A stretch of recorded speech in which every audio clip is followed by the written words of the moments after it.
Ed Davey, in the first couple of weeks of this campaign, you've been making people laugh with your stunts, you've been making people cry with your very personal videos. I mean, is this about changing what people think about you, or is it about changing politics, or a bit of both?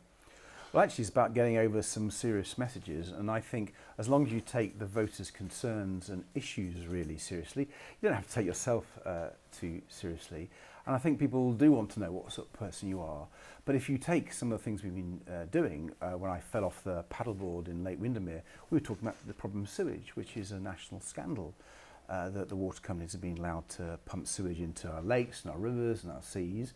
When I was coming down that slide with those children and having some fun, we were releasing our policies about mental health support for children and young people to get a mental health professional in every primary and secondary school. So there's always some message behind what we're saying, and by having a bit of fun and sometimes poking a bit of fun at yourself, you hopefully engage people. But normally a politician might feature a member of the public to talk about social care or personal care. You've talked about your family. That's different. Yeah, I guess it is. I mean, before I became leader, I never did. And when I became leader of the Liberal Democrats, you were getting questions about my background and so on, a bit more than before. So I discussed with my wife Emily how we were going to deal with that, because you open yourself up when you become the leader of a party. And we said, look, my life experience, our life experience with our son is about caring for loved ones. And I said in my first speech as leader, I want to be the voice of carers. And I felt that we actually have responsibility. And if we can talk about it, we can champion what actually millions of families go through. I mean, do you feel that you've been misunderstood as a politician? You've been seen as just another politician, whereas there's a different person. No, don't get me wrong, this is not about me. It really isn't about me. Because I've been very fortunate, right? I've had a loving family, even when I lost my parents. I had brothers who were supportive. I have wonderful grandparents. And we were not poor, we were not rich, but we were sort of quite middle class and had some money.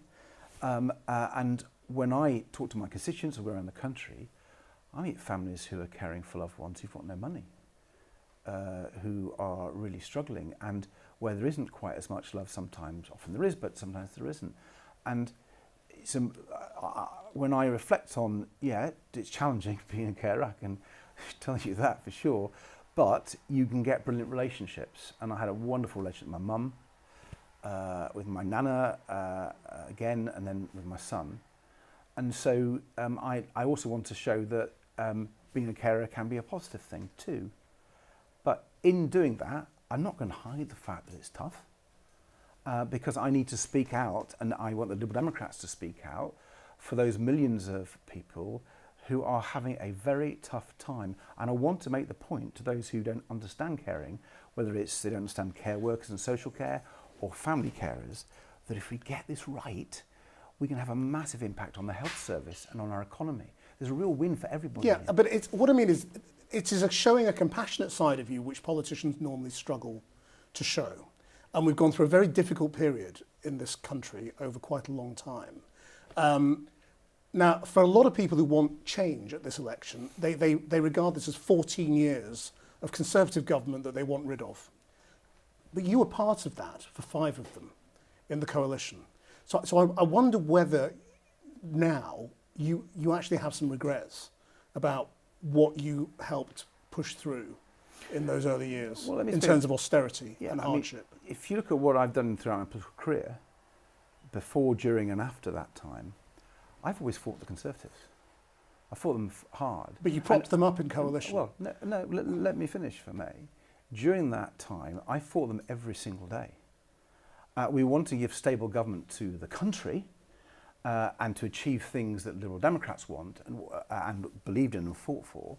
And part of that was fighting the Conservatives every single day. But is there anything about austerity that you regret? Well, what I see from what we achieved is we stopped the Tories cutting things more. Let me give you one classic example. It's really important when you come to real concrete examples.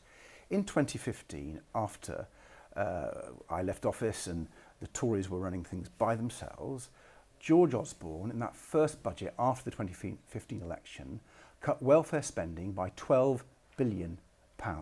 And the next year he cut disability spending by over £1 billion. That's what the Tories wanted to do before, but we stopped them. And I'm really proud that we were there doing the achievements that we did. For example, renew... But you also enabled them, didn't you? I mean, yes, you may have stopped things being worse, but I'm saying now with retrospect, you can see what the impact of austerity was, the impact on things like child poverty, the impact on services. Do you think it went too far? Does it part of you lie awake thinking we allowed too much? Well, I remember when the Conservatives wanted to freeze benefits and pensions when inflation was over 5%. And they came to us and said, we want to do that. And we said, no, we're not going to allow that to happen. So you're saying no? So we stopped them doing lots of different things. And what's really evident, and this is really important, Krishnan, it's not often people, I'm really pleased you're asking me this question, is that as soon as we left office and the Tories were by themselves, they really slashed welfare spending. They really hit the poorest. And I am proud that we stopped them. And at the same time, this is really important, we made real progress on things like mental health support, on carers support. But you regret things like the bedroom tax, don't you? Listen, I'm really pleased with what we achieved. I know you keep telling me that, but I'm asking you about regrets. And you're saying you regret nothing? Well, the point is, and this is why I want you to listen to this point, Krishnan, is if we hadn't been there, they'd have done far worse to our country. Just look what happened after we left. They absolutely tore into the welfare spending, hurt people. Let me give you another example. They cut bursaries to student nurses.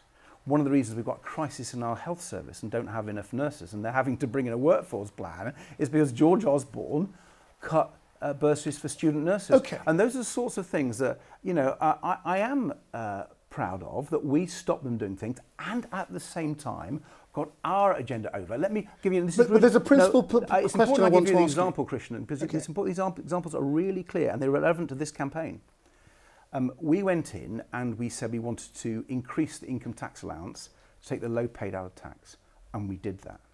What have the Conservatives done now? What they've eroded it. We're almost back to where we were before. Well, it's worse, and so they have increased the tax burden on ordinary people when Liberal Democrats took lots of people out of tax. Exactly. So as we go into the future... Yeah, but this is the future, isn't it? Because we've heard in this election campaign already, the Tories are saying, oh, the tax cut party. No, they're not. No, they're not. They've increased taxes more than any government ever. Right, but the choice facing that government, when public finances were a mess, was, what do you cut, what do you tax? And you had to decide on a ratio, sort of 80% cut, 20% tax. As we go into the next government, you might be faced with a similar choice because you might hold an important part of power in this next parliament. Yeah. Do you think that is broadly the right ratio of tax cuts to spending cuts? This is what we're saying. Would you do the same thing? Well, we're publishing our manifesto very soon, and we'll be able to show you all that. I know it's a bit of a phony war at the moment, but we've tried to, in this first few days, 2 weeks of the campaign, is give an insight into what we would do. And we've been making some spending pledges on the health service in particular, on care, and every time we've done that, we've shown where the money will come from. So we've got specific tax rises, and when we publish our cost manifesto, there'll be a lot more for people like you to look at and to question me about. But let's give you a specific example. I mentioned earlier that we talked about our policies for children and young people with mental health problems. We costed it at, I think, about £640 million a year. It's a big investment in the mental health of our young people. And we said we would fund that by taking the digital services tax, which is a tax paid by the social media giants, the likes of Amazon and Google, and we would treble that. Yeah, but it's not honest, is it, to say that the only people who will pay tax are the bad people? The super rich, the tech giants. The truth is that everyone is going to face more tax in the next government, isn't it? Well, the truth is everyone's been paying a lot of tax. Yeah. You're absolutely right. Taxes have been going up and they will keep going up. Yeah, well, the Conservatives have got plans. But will you be honest about that and say to people, it's not just the tech giants and it's not just the super rich, it's everyone? Well, let me just take you through it. I'm really happy to do this. We've seen in this Parliament personal taxes go up to record levels. The Conservatives have hiked personal taxation to levels I never thought we'd see in this country. We've gone back to the highest tax level since the Second World War almost, thanks to the Conservatives. And they've got plans to hike tax through the next Parliament in their budget plans. Now, it's going to be very difficult to roll some of those tax rises back very quickly. when we publish our manifesto, we'll make it very clear that when resources allow, we do want the income tax allowance to go up by more than inflation. We do want that. But in the near term, it's going up, isn't it? Yeah, that's the Conservative plan. You're absolutely right. And so what we're saying is, to be really clear on this, is we don't think personal tax can go up anymore. The vast majority of people are paying so much on the Conservatives. So we have identified not just the social media giants, the oil and gas companies, the big banks. These are sectors, Krishnan, that be making huge amounts of money. And if you want a fairer society, a fair deal for people, we can't ask them for money in a cost of living crisis. It's quite right to ask these large companies to pay a bit more. One way that the Liberal Democrats were ahead of the game, in a way, on a revenue raiser, was legalising cannabis. If you legalised it, you could tax it, you could raise billions. Are you going to suggest that? I mean, that's what half the developed world is doing now. You can go and buy cannabis in America and Europe and Germany and all sorts of places now. Well, when we publish our manifesto, you'll see more of the detail, but I can give you this insight. There's no doubt that what's happening in our country is that young people and communities are being ruined by drug traffickers and drug pushers, and they're causing misery. And we've got to do something better than the current government, who frankly don't seem to care about the people whose lives are being blighted by drugs. And we have to find a way to make sure that the drugs that are doing the most harm and the people pushing that get locked away, and we take them off our streets and we protect our young people. And one of the ways of doing that is looking at successful drug policies elsewhere, where you decriminalise those parts of drugs that really are not harmful, and you have to be really clear on that based on the evidence from elsewhere and from the scientists taking the best advice, and go on really hard on the criminals who are really damaging people's lives. Okay, we'll look forward to the manifesto. So I'll take that as a hint. Let's talk about foreign policy briefly. Most Liberal Democrats want to rejoin the European Union. Why you dropped that as a policy? Well, again, I'll give you a little preview into the manifesto. We're going to be really clear that in the long term, Britain needs to be back at the heart of the EU. In the single market. But what we're saying is, at the moment, because I think this is realpolitik, and I've talked to most Liberal Democrats who agree with me on this, that the relationship with our European friends and partners has been broken by the Conservatives. The trust that there used to be, which was really good. There was a really strong relationship there where, to mutual benefit, that's been soured and poisoned. And nothing has made me sadder than how the Conservatives have ruined our relationship with our closest friends and allies. And that needs to be rebuilt. And the truth is, they can't wave a magic wand and go back to what it used to be straight overnight. It will take a long time to rebuild that trust. And I'm really proud that it's been the Liberal Democrats who set out detailed policies. We actually have a 4-stage process for rebuilding that trust and that relationship. And we do hope that in due course we could get back into the single market as quite a big thing, but that's not on the table now. I've spoken, for example, to Christian Lindner. He leads the German Liberal Party. He's currently the finance minister, equivalent of our Chancellor Exchequer in Germany. And he said to me, look, you could get a really good trade deal quite quickly. You could reduce the costs for business, you could reduce the delays, get rid of the red tape. It won't be the single market, but there's a deal there that's mutually beneficial if you had a government that was willing to engage. Okay. And so that's the sort of thing that I think can happen in the next Parliament, but there's no point pretending to people that you can suddenly do anything else.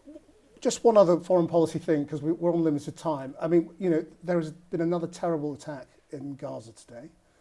Dozens of civilians appear to have been killed. You have called for arrest warrants for Hamas leaders. There is an arrest warrant application for Benjamin Netanyahu. Do you support that? If it is granted by the court, would Netanyahu be arrested? Should he be arrested? Should he come to Britain? Well, even before the court made those rulings, I'd said that we should have sanctions against members of the Israeli government, particularly a guy called Smotrich, and another leader of the settler parties. They're the far right. I'm talking about the Prime Minister. Well, let me start there, because we've been talking about this for months now, and we were the first UK-wide party to call for an immediate ceasefire, immediate bilateral ceasefire, so we could get the aid in, so we could stop the killing, we could get the hostages out, we could get on the peace process.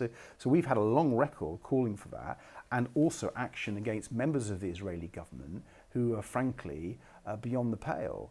Now, we also support the International Criminal Court. We believe in international law. As internationalists that Liberal Democrats are, you should embrace those organisations. If there's a warrant, should he be arrested? It's a simple question. Yeah, if we were in government, we would absolutely look at that warrant, and our presumption would be we would take that forward, yes. Because you believe in international law? We believe in international law. Right, let's get to the practicalities finally. It's clear that you're targeting Tory seats, and you're not attacking Labour because you want Labour voters to support you in those Tory seats, don't you? Well, just one thing. You're basically right, and I'm happy to talk all about those Conservative seats. I would say that we hope we can win Sheffield Hallam off the Labour Party. What a great candidate there, Shafiq Mohammed. And there's the SNP as well, but broadly you're going for Tories. Yeah, but there's lots of reasons for that. The first reason is they're in government, and they've been awful, and we want them out of government. And I said when I became leader, I wanted to defeat as many Conservative MPs as possible. There's a second reason, which is really psephological, which you look at the voting patterns from 2019. We're second to the Tories in the lots and lots of seats, and there are very few seats where we're second to Labour. So the seats under first past the post system, the unfair electoral system that we have, basically it's a whole set of races, as you know. A general election is not a national poll. It's a set of 650 separate races. And there are a lot of races we can win, and most of them are against the Conservatives in the south of England, what I've called the Blue Wall, in the West Country, in places like Greater Manchester, in parts of Yorkshire, in Mid Wales, and I'm determined that we beat the Conservatives in those races. The question is, I mean, let's sort of disregard the polls for a second. It's perfectly possible you could be important in the next Parliament and that Labour might need you. So what are your red lines? What is your absolute priority if you were to do a deal with Labour, which you haven't ruled out and therefore must be a possibility? Well, Krishnan, you've reported a lot of elections over the years. I've stood in a lot of elections. I've worked with a lot of Liberal Democrat leaders, and I've reflected on how they conduct a campaign. And what I've realised is if the leader of the Liberal Democrats worries about after the election, they don't focus on the election campaign itself. And I made it really clear from the day I became leader of the Liberal Democrats, I wasn't going to do that. I wasn't going to get distracted. But you know, people got really annoyed last time over tuition fees. So isn't there something to be clear with people about this is what I will and won't drop if I go into government? Let me be really clear where I think I can be unequivocal about the future, and that is I will never ever put the Conservatives in. I fought the Conservatives all my life. I fought them in government. I think they're an awful government. They're out of ideas, out of excuses, out of time, should be out of office. I couldn't be clearer about that. Beyond that, I am going to focus on my task. And I think the more Liberal Democrat MPs get elected in this election, the better the next Parliament will be. Local communities will have strong local champions, will be a real voice for their area. But as importantly, you'll have progressive Liberal voices campaigning for the sorts of things we're talking about this election, whether it's NHS or care, whether it's our sewage campaign, whether it's a cost of living, whether it's our internationalism, our idea of changing the political system. I mean, we're the only party that's really ambitious about reforming our political system. So we've got a whole set of ideas. The more Liberal Democrat MPs get elected, the more chance those our ideas are of coming to fruition. Last question. If you're successful, you will essentially take the Liberal Democrats back to where they were when you came into politics in the late 90s. Is that progress for your party, to be back at the starting point? Well, the last, I don't know where you put the starting point, whether it's the 1800s, 1900s, Krishnan. We can look at history. Well, the starting point for me is when I became the leader. And when I took over the leadership, I said we've got to wake up and smell the coffee. We'd had 3 poor elections. No one can dispute that. 2015, 2017, 2019, they were not good elections for the Liberal Democrats. And I said I wanted to put us back into influence. I wanted many more communities to have a Liberal Democrat local champion. I wanted our policies to be based on what people were talking to us and us showing liberal solutions to them. And I talked about as being the voice of carers because I think that one of the most liberal things you could do is reform how care is worked in this country. It's great because it would help the NHS. It's great because it's good for social justice because most carers are on low incomes. It's great for gender equality because a lot of the care is done by women. So this is a liberal agenda. It comes from talking to people and listening to people. I couldn't be more excited about our prospects of doing that. I'm going around the country getting a fantastic response from people. It's been really heartwarming and I'm extremely grateful for it. And actually, I particularly want to thank those lifelong Conservatives who feel utterly betrayed by the Conservative government, who think they're completely out of touch and are seriously considering voting for us. And if they do, if they change their habit of a lifetime, and I understand it's difficult for them, but there are many people just like that person I'm talking about, who, if they shift and back the Liberal Democrats, we could see real change in our country, and we could see, I think, some really important changes which sort out the health service, which sort out the sewage scandal, which get our economy back on track. And I think many lifelong Conservatives would like to see that. Ed Davey, thank you very much. Thank you.